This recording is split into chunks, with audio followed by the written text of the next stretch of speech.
You are listening to episode 275 of the Peaceful Mind Podcast.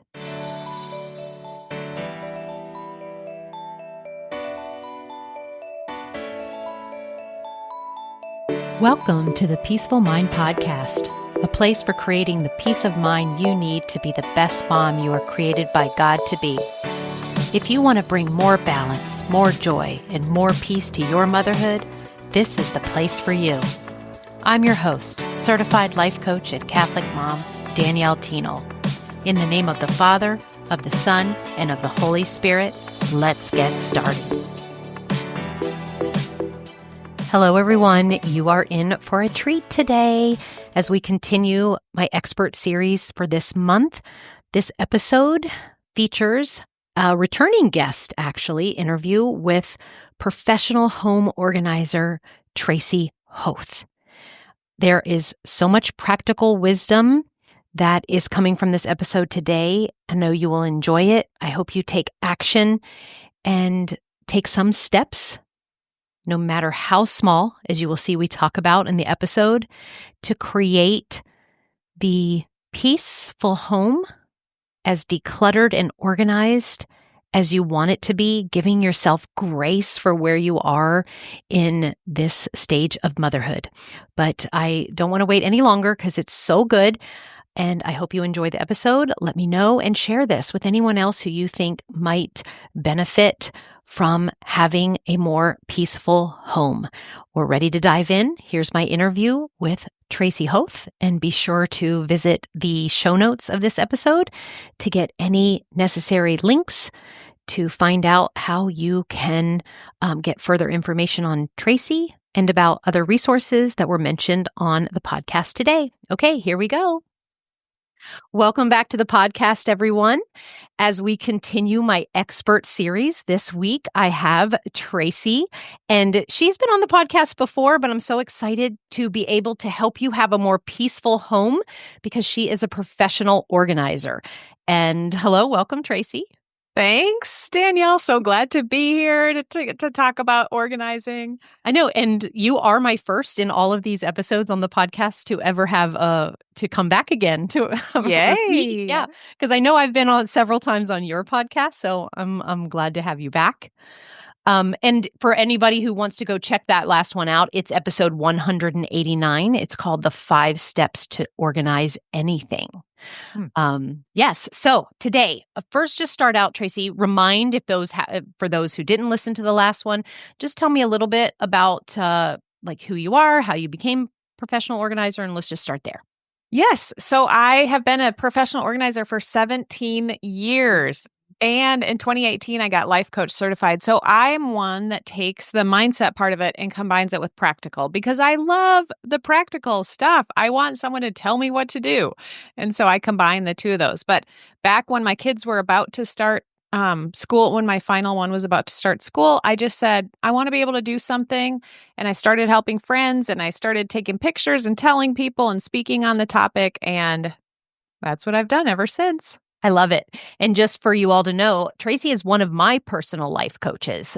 She has a part of her business where she focuses on life coaches and the digital side, getting organized, which has been such a blessing to my life and my business. So thank you so much there. I mean, I myself personally love organizing just like you, and it does come pretty naturally to me.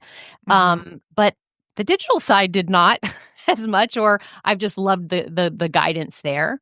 But today I want to jump in. I really wanted to offer my listeners, especially now I know that it could be years when this episode comes out that people could re-listen, and so it can be helpful anytime. But for those that listen to it right when it comes out, it's about to be summer. It's about to be that transition. So I do want to work in that kind of that kind of focus today. But in general, what I know is my listeners, they want to feel more in control over the clutter. They're overwhelmed by what they might look around and see, what it would take to organize their home. and they just want to feel more peace around it, which is exactly what this episode or podcast focuses on, right? More peace as a mom. So I just want to start out and ask you, what do you think the biggest misconception people have about organizing their home? I think the biggest thing is what organization means. Organized just means that you know what you have and you can find it when you need it. And I think if people understood that versus comparing to some Instagram photos that are, oh my goodness, color Television coded, shows. and they have everything decantered and it's all like perfection. And I mean, it just means that you know what you have and you can find it when you need it. And everyone in your family can find it. So it's a big thing is assigning homes to things because then when the hot spots fill up, like on your bar or something, you can easily put things away quickly because they have a home. But organization, if you think through that definition, I think your shoulders will relax a little bit and you'll see areas where you are organized. Yeah, I love it. That just brought so much simplicity to it. It just like Mhm. kind of went right to the center, the heart of it. I love it so much. Okay. So you and I, we're both coaches, and we know that it's so important to take a look about what's going inside of you about organization. And so Mhm. what mental shifts do you want to suggest that busy moms need to make about organization in order for them to kind of create something lasting? Yes. Okay. So we know the definition of organization now. That you know what you have and you can find it when you need it. Even the most organized people still have times like today, I couldn't find something that I needed. That doesn't mean I'm not organized, and it doesn't mean that I don't have a house or business that's not organized. So, 80%, I want you to think about if you can know what you have and find it when you need it, 80% of the time, you are doing amazing. So, this whole organization is a journey that you go on, and you're going to learn things. You're going to learn things about yourself, about past times in your life, about what your stages your kids are in, and just acknowledging these different stages and what you can learn about yourself. But understanding it's a journey, especially when you have different stages of kids, our house always looks different. And you go through things you buy a lot of, and then you let those go and move on to the next stage. And so it's just this journey that you have. And 80% of the time, if you can be content with that, I think that's going to be super helpful in your mindset. Yes, as you were saying that, I was just thinking, you said this morning you couldn't find something. Well, over this past weekend, I cleaned out my closet, and I saw myself say in my mind, like, you shouldn't have let it get this bad. Right? Mm, And I yes. immediately had to shift with like, no, actually, like it was like fine until it was not. Right? Yeah. And so and it was interesting because I told my mom that I was cleaning out my closet. She's like, "Didn't you just do that?" Right? And it was interesting to see her view when I said, "No, when was the last time?" And I had redone my closet last year, and it had been so it's about a year, maybe, since I have. But anyways, I just wanted to say, like, as you were mentioning that, like, I think I'm pretty organized and on top of it, but still, right, I watch how, like, I'm not perfect at it, but I think what I'm really better at that I wanna offer listeners too is how can you, like, get back to not criticizing yourself for having Yes. it pile up or something like that, but you're just like, you just nope, I'm just gonna decide now's when I'm going to make the organizing change. Yes, let go of all that judgment of how it should be, of how you shouldn't have let it get like this, of how you should know how to organize. None of that. Just let go of the judgment. Those are just facts that you have some stuff. And keep decluttering. Like decluttering and getting rid of stuff never ends because you're always bringing stuff in and life changes and you inherit stuff and you go to, events that you bring stuff home and your kids are always bringing stuff home. So, Vacation, I just brought a whole bunch of stuff yes, home. oh my goodness, that's for sure. Okay, now we're gonna get into some, like, just focus practicality questions here, Okay. okay? All right. What are 3 to 5 organizing systems that every family home absolutely needs? Okay, especially going into summer, I say the first one is planning. You need a system to plan. You need a system for food, and you need a system for, I think, laundry. Okay. Laundry, cleaning, that kind of thing. So those things are maintenance things that we do all the time. And so I feel like things that change and you have to maintain them, that you need systems with those. Okay, understand food and laundry. Tell me more about the planning. What do you mean by that? Oh, yes. So you're planning something new every week, every day. There's something new happening, especially in the summer. And so reviewing and planning, and again, go back to that other episode and listen to the 5 steps, but you use the same 5 steps in planning. And so if you have a system in place where you sit and plan, even then maybe you go over it with your spouse or even your kids, you have a system where you have it written where everyone can see it. That's going to be super helpful, and you review it every night. So there you have your system, a planning time. You have a local place where everyone can see it. Everyone's on the same page, and you review it every night. So Love that would be a planning system. Yeah. Can you go ahead and just tell the 5 steps again here? I know I want. Yes. Yeah. Yes. So let's think of it in your plan, even for the summer, but I don't know, a week at a time. You sort.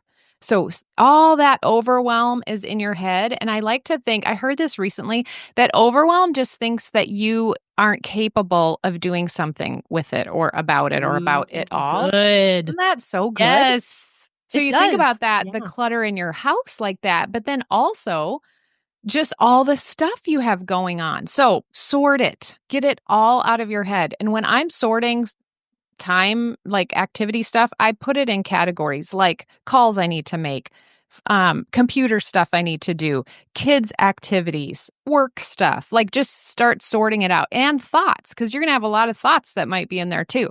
So once you get it all out of your head, kind of like you're cleaning out a room, then you go through the second stage is purge. The second step is purge, and you're going to purge. And with time and activities like this, you can look at D's. Decide to do it, delete it, delay it, or delegate it. So as you're thinking about all that stuff you have written down, you probably can't do all that this week. And so what are you going to delay, and what can you get help with, and what can you decide I'm absolutely doing that? And then step 3 is to assign homes. So you're going to pull your calendar out. You're going to assign homes to when you're going to do those things. Now that doesn't mean, this is where you test things out. It doesn't mean you have to put every single call on your calendar in an appointment, but maybe you do your to-do list in a block of time, and that's where you go through your calls, or, something like that. So just block off time on your calendar, and that amount of time, the 4th step is to set limits. So sort, purge, assign homes, set limits, and then maintain. So with your calendar, maintaining it is having that look at it every night, having that weekly appointment on your calendar to plan. Okay. So good. Thank you. How would you recommend that busy moms approach decluttering when they have limited time? Yes. First, you have to be open to the fact that it's possible, right? So you need to say, at least be open, because if you're saying there's no way, I don't have time, I can't do this, then it's going to be impossible for you. So be open to the fact that you have time. And then I like to focus on one area one area at a time, so that you actually feel like you've completed something, or you can go back to it and just like gaze at it in happiness because you finished. I totally do that. Like you're probably walking up to your closet every time you go I by. am. You're like, ah. I've kept saying to my husband, I'm like, you need to see this sock drawer. Come look at my sock drawer. And so this morning when I got out my socks, I'm literally like, I open them just like, ooh. Yes. And so focusing on one area of it at a time. In Organized Life Academy, we have one area of our home that we focus on each month. And so when you do that, you can set up what am I going to do in that area? What's the result I'm going to create? In the 12-week year is what I'm doing. That's a great book if anybody wants to read that. But you pick a project for 12 weeks. And so maybe that would be the main level of your house. And each week you're going to focus on a part of that. So just picking one area. And I want to tell this story about a lady who had paper all over her house. She had a husband who she was caring for. She had a teenage daughter. And she had a full-time job. So she was busy. So she decided that she could sort paper for 5 minutes every day. 5 papers or 5 minutes? I can't remember which one. But she committed. Either one sounds good to me. Totally. And she said, I can commit to that. So decide what you can commit to and then do it. If it lasts more than 5 minutes, like sometimes she'd be saying, I never even knew I had an hour. And she sorted paper for an hour in her whole entire house. She dealt with all of that paper. So what you're talking about now is what it's really a foundational part of my coaching, where I even just finished up a program. It was focused around physical health, but it was called 10% Healthier. And it really was about the small changes making a huge difference, and the accumulation, like how much farther you get, right? When you take something and make it a just small, doable chunk that your brain is like, oh, well, I can do that. But what I love is the results of it, how it compounds. And the same thing with organizing, like really the satisfaction you can get from one drawer.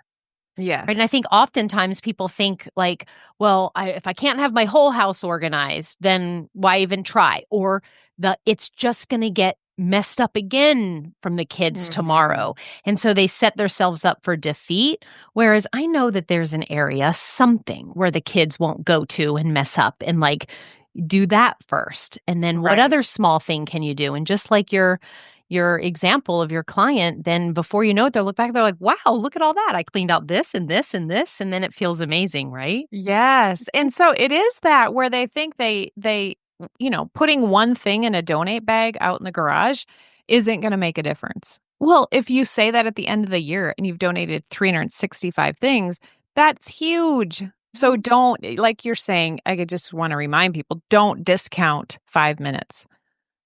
Yeah, so good. Okay. What specific organizing solutions work best for young children? And then maybe go to like older children, like teenagers or something. Do you have any? I think having a younger child, this is where I started this. It's the favorites method. So when you're in the step of purging, you've sorted through all their stuff and now you're purging through one pile, is to ask them, like, what's your favorite toy? What do you play with the most in this pile? What do you want to keep for sure? Like, because you play with it. So do that. That always helps. Make it really easy to put stuff away so that the child isn't like, to put their Legos away, they have to sort it by color. Like, what if that's way too hard and overwhelming? So just have some bins where they can throw the stuff in, and that's what cleans it up. With my kids, it was helpful to set limits. And so when people want to keep all the stuff they bring home from school, they had a limit, and it was a folder for each grade. And so when they could see that folder was full, it's them seeing it like, oh, nothing else fits in there. So it's like a natural consequence. So now if you want to keep this new thing, we need to get rid of something in there. Mm-hmm. And you can do that with their clothes, drawers, shelves, bins, whatever. I'd say as they get older, get their buy-in, especially with teenagers, like have them come up with and create a solution, and then work with the fact that you're testing this. And I think as a family unit, it's helpful to say, okay, we've decided together, this is what we're going to try. Let's test this for a month and reevaluate. Come back to this and say, did we like this solution? Did it work? How do we want to make changes? So they're buying into it and testing it. Teenage buy-in. I love it. We could do a whole another episode on that, right? The other thing I have to say with that is, if you, and maybe I was going to say this some other time too, but if you don't, sometimes with your own kids, it's hard. Like they don't want to listen to you. Have an organizer work with them. I've worked with various kids and helped them go through their room and do things in their room that maybe their parents wouldn't have been able to do that. Right. And even a 9-year-old. And then if she kept it that way, she got her ears pierced. So it was like an exciting thing. And But it was interesting because she didn't even believe she could do it to start with. And so we had to look at someone else in her life that maybe thought, and her cousin's room was really clean. And she got to imagine, like, what might her cousin be thinking? So it's more than just, we're going to get these bins and you're going to stay organized, but really dive into what they're thinking about it. Do they think it's even possible? And then have them help you with the solutions. I love that perspective. I think a lot of us moms listening were probably like, oh, yeah, I never really thought about that because my kids listen to other people and other adults more than me. So that might be brilliant. Even if it's like, a neighbor or a friend or somebody who's good at organizing, right? That can help you come over. Okay, so good. Okay. But how can moms involve their children without it becoming a battle? Because even as you said, we're talking about the children, I was like, yeah, but they're going to be like, I don't want to, or, not listening, like we were saying. Yeah. Well, that's where I put, hire someone to work with them. Yeah. Keep it simple. Keep it really simple and fun. We used to, before school, before we're going to go get school clothes or whatever, we would have a try on party. So you could make it really fun where you're trying things on. Another thing, when we would go through when I would help my kids go through their room, like my girl shared a room at the time, and we would pull everything out and then rearrange the furniture. So it was super exciting to go through their stuff. Now, to take at the end, you had to really push yourself to keep going. Now, I like that kind of thing, so it's easy, but yeah, so and realize the other thing for moms is to just realize it's a stage. Like, you are going to get through this, really, and it's going to change, and this big problem that they have, messy stuff, is going to change. And it won't be there later. So just remember that too. I'm in that stage, right? Where so I have one left at home, but and even again, coming back to talk about summer, we did have my daughter come visit for the weekend. She actually surprised us last weekend, which was super fun. Aww. But then she left. And I go up into her room. It was like, and even just watching us get used to things being more tidy and decluttered and stuff. And then it was like, it was the more dishes, it was the stuff left out. I'm like, she just came home like a whirlwind. And I'm even thinking about that, right? For the summer when the kids are even home more, right? And I think about that mind, like I was saying, well, she is going to be leaving on Sunday, so I'll get my house back together then and not worry about it then. But you do want to take your mind to, it won't always be this way. Like I have 0 primary color toys in my house, 0. Right. And for the longest time, that was not the case. Yeah. And all the frustration I would have about all the toys out and everything. Again, this too shall pass, right? It's not always going to be that way.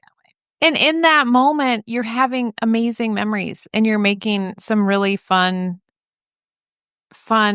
memories for the kids and in your home. And so it's worth it. It's worth sometimes feeling like you have a mess or it's not organized. Yeah. And I want listeners to take that. Do you need that mindset shift right now? Like, it's not always going to be this way, so it's fine. It's okay. Even it stays decluttered or messy right now. If you don't decide, like, but that's not how you're always going to feel. You are going to feel motivated or inspired at some point when the stage changes. Okay. What is one organizing habit that you think delivers the biggest peace dividend for the smallest effort? Okay, I was like, I have so many things. When it comes to paper and paper clutter, I think going to optoutprescreen.com is an absolute must. If you have a lot of mail and you have a lot of paper clutter, go there and opt out pre-screen. I don't know why they can't think of something better than that, but optoutprescreen.com. Okay. That's that one. The thought is, I trust that God will always supply me with everything I need, because then you can let go of things and you know that you will always have what you need. So if you're the type of person that tends to keep things and it's really hard to let go of things, I would think that thought and just remind yourself over that and find that evidence. I mean, less stuff is the easiest organizing habit ever. Exactly. Yeah. So have less stuff. So that's good. Those are some good things. Tell me that thought again. I just want you to, I know that it was so good and so powerful, and I don't want my listeners to meet to. We've got the optoutprescreen.com, right? Having less stuff in general, right? And then Yeah. And then I the thought. trust that God will always supply me with everything I need right when I need it. So I don't need to keep things. He's going to give it to me Okay, when I need everybody. it. Again, those three, biggest piece right there. You just Yes. delivered. Okay. Now we are going to move into something that I just had this idea really like a few minutes before we hopped on that I thought it would be fun. Because again, my goal with this episode was to really give moms some just practical like thoughts and steps to just act on now. And I'm going to do something that I'm going to call like speed coaching, speed answers, right? Up until now, we've kind of dived a little bit deeper into these questions, but I want to see if we can just hone in, see what comes from your brilliant mind, Tracy, to Yes. have an answer to these, what I think are some of like the most pressing organizing questions out there. Okay, so you ready? I'm ready. Okay. Let's do it. All right. When moms are asking, where do I even start? What's your quick Where answer? is your biggest pain point? Okay. What Find your biggest causes pain you point the most frustration? and start there. Mm-hmm. Love it. Okay. How about if they're asking, how do I decide what to keep and what to let go of? Use the favorites method. I said that with kids, but now I use it for adults. Use it for yourself. What's my favorite? What's my favorite pair of jeans? What's my next favorite? Okay, so you have 5 favorites now. You can let go of the rest. Oh gosh, I love it. Okay. Next question. What are the best storage solutions for keeping my home organized without it looking messy? Use what you have. Don't buy more stuff. Shop your house. Shop your house. I love it. So good. Okay. How do I organize all of my kids' toys and art supplies so they don't take over the house? You kind of answered this a little bit earlier with your Yeah, folder method. I would say decide on a home for each of those categories so art could live in a certain spot. Mhm. I would say decide a home for them. Love it. What's the best way to get kids to actually help clean up and take care of their things? Rewards. Rewards. That's right. We all love rewards. Any age, right? I do that for myself. I will once I do that for my work too. Like once I get this done, when I've completed this, then I like name something ahead of time. Yeah. Could be like a walk, anything. You think of your animals, you train them. I remember the trainer at PetSmart, she never like said anything discouraging. She just gave treats and trained my dog. This is so good. Okay. How do I handle all the school papers, artwork, and projects they bring home? All right. So this one might be that one I said. I had a flow. Decide what you want to keep, put it in a bin close by to where you're making those decisions. And then, I don't know, every quarter I would take that bin and go down to their memory bins in the basement in the storage room and put things in the folder down there. But have a process and do it right away. Now, one of the recent things that I did that I'm excited to get back because it's in process now Oh. is, and my kids are older, so I've probably already pared down the art over the years when we organize it, but I did get it out, and I'm no longer going to keep them in the house. But I asked the kids, I told them what I was doing first, but they are each getting, it's going to be made An into a art book. book? Mhm. Oh, I love that. I have Right. clients doing that too. Yeah. Looks so So it's fun. just going to be 3 thin books instead of 3 huge packed bins. Yeah. I'm Yes. excited for that. Okay. Here, next question. How do I set up our home to handle the chaos of kids being home all summer without it feeling overwhelming? Mhm. The thing that came to my mind first was that we had a big calendar that we put on the back of the basement door and we had everything written out. But set up your home. Maybe pick one thing that you want to have everyone pitch in on. Like if it's cleaning the kitchen, before you all leave the table or whatever. I'd say just pick one area to be a big deal and let the rest of it go. Yeah. And since we've talked today, what came to my mind when I read that was the second half when it said without it feeling overwhelming. And I went back to your definition of saying like overwhelm tries to lie to you to say you're not capable. And I'm like, you could just tell yourself you are capable of handling whatever happens this summer with your kids. Oh, I love that. Even if it's like, again, you could go through its own, summer will end. I'm gonna cry thinking about it because I love it so. But so, yeah, like, Yes. okay, or maybe the mind shift, like, yeah, it's going to be chaos and that's okay. Yeah. Anyways, that's what came to mind. Yeah. Okay, what are some simple systems to keep summer clothes, swimsuits, and outdoor gear from becoming a mess? Oh, I mean, I'll just tell you what we did. Yeah. Swimsuits, I like just a bin or a place that you put those, but we would sounds so basic. We are very I love basic. We had nails that were in the garage, and we would hang towels there before we came in the house. And Yeah. so they were there before we moved in, and we've used them. It's been so good. Winter, we hang winter stuff out there so it doesn't come in the house. And then summer, we hang summer stuff out there. Yeah. When I asked the question and thinking about what you've taught me and even just hearing what you've had to say today, I'm like, oh, like you literally just assign a home to it. That's what came to my mind. That is what I did, right? They go on the nail. Put it on the nail. You don't put it in a pile. Yep. Okay. How can I create, this is the last one.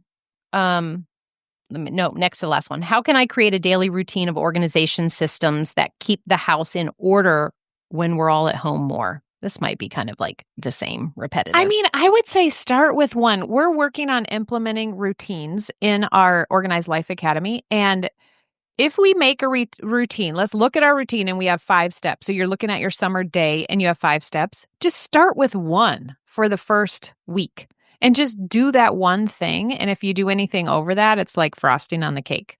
Yeah. But start small. I love that. Again, the start small, the power of one thing. Yes. I use that in the digital world that she helps me with too. Okay. How do I stay on top of organization and prevent clutter from piling up again? Have a maintenance routine. So when you're maintaining, tie it to something you already do. So like you with your closet, when you bring laundry in after you've done laundry, or if you get dry cleaning, when you bring dry cleaning in, spruce up the room. Before you go get groceries, or when you bring them back, before you put them away, clean out the fridge. Or before trash day, clean out the fridge. Like tie it to something that you're already doing and just add on that little maintenance part. Tie it to something. Love it. Okay, so that was my speed coaching. Oh, that was good. My speed questions, I guess, speed interviewing. Okay, so I'm going to, this is my last one. What final encouragement would you offer to a mom who feels her home is beyond help? Okay. God's got you, first of all. I love knowing that He knows what I feel. He knows what I'm thinking and going through. And then reach out and ask for help. So many people think they should do it. And maybe even your spouse is telling you, we should be able to do this. But why not just get help? A lot of times, most of the time, people don't teach their kids or whoever, we don't take a class on how to organize and the skill of organizing. And so why not just get help? Whenever I don't know how to do something, I want to join a group. I want to follow someone's system that knows how to do it, that's helped people do it. So I would say just get help and learn it. Yeah. Invest in yourself, in your mind. Okay. Well, Tracy, we're at the end of our second time here together. It was so fun, so helpful. Thank you. Anything else before we go? No, I think that's it. And know that each little step is going, and don't judge yourself for that last question. Don't judge yourself.